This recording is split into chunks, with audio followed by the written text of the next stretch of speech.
What's up, everyone? Welcome to Comic Essay. We are on part 4 of the Timeless, issue 18. I really want to wrap this one up quickly. Because this story arc is breaching into everything else that's coming out in Justice League right now. And also this is sort of a summary, actually. It's going to really bring everything together quite nicely. So we're gonna go. What's the current status? Current status is Superman's child, Jonathan Kent, and his wife Lois have been captured by the Timeless. All right, the Timeless seem to be controlled by this big, huge guy called Tempest, who, what we're gonna learn now, is actually he's a virtual mind. He's actually he takes on a physical form, but everything is from virtuality. So his mind is virtual within this whole spacecraft that we're seeing that's surrounding the Earth. And every physical form that is taking place is of the virtual mind's creation. All right, and then so that's basics. We get to the point now. His main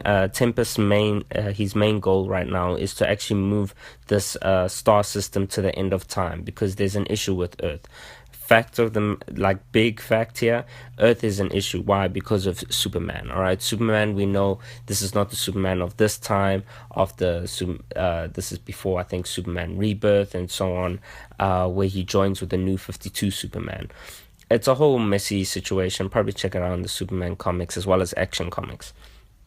But and basically Batman, along with the Lex Luthor's children from the future, who work at this Infinity Corporation, they're like time travelers. The Infinity Corporation is a building actually that just jumps through time, and he's basically trying to jailbreak Superman out. All right, so he's working with Jane. He's working with Alexis and all of them, and basically the main point here is that they want to just get, because Superman is currently trapped in this chamber with Tempest, and Tempest has removed yellow solar radiation and increased red sun solar radiation, so that Superman can actually he can't recharge his powers. Does that make sense? So, but once we see that Batman and Jane finally make their way through, so they've decided now, yes, they're going to smash this ship through the chamber in which Superman is being held. We also see that the rest of the Justice League is fighting their way to the central temporal wave, where all this power is being surged in. Because remember, the power of the Speed Force, the Green Lanterns, the power of the Greek gods and Atlantis is being drawn up into this one central place, all to charge up this machine so that Tempest can move.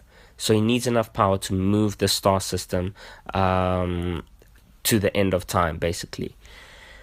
All right. Once we make it we make it to the point where Batman and Jane basically are able to crash their ship, which is to rip basically a hole into this chamber where there's only red sun solar radiation that's coming in for Superman, which is holding him back.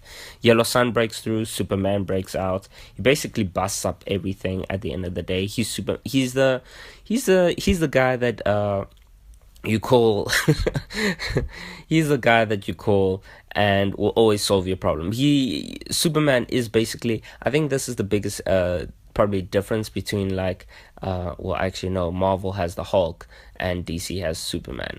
They literally just come in, they're the strongest guys with an infinite amount of strength, and they just destroy everything. So they're your trump card. They're the way to win any game. So Superman basically busts up everything, destroys the central brain, which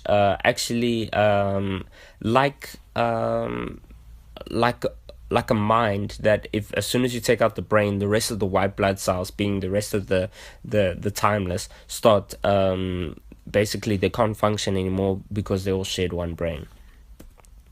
Everyone ends up and then since the Timeless are now defeated, everyone from the Flash, Wonder Woman to the Green Lanterns to Cyborg, they all start placing these watch devices which Molly had given them. Molly being a keeper, it seems like she's a keeper of time. So she they add these things to the central core battery that Tempest was using, basically. I think it's actually to streamline, and from what I'm gathering here, it's actually all that power that was going into this machine is now going into Molly. And surprise, surprise, Molly is a bad guy.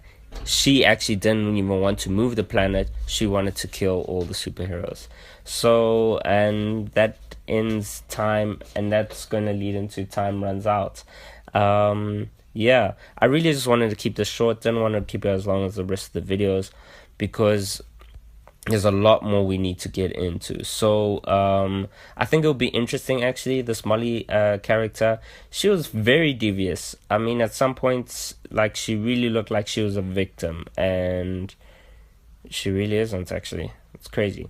But yeah, also some really cool story arcs are coming on in Justice League, so I hope we can cover those very soon. All right, cheers.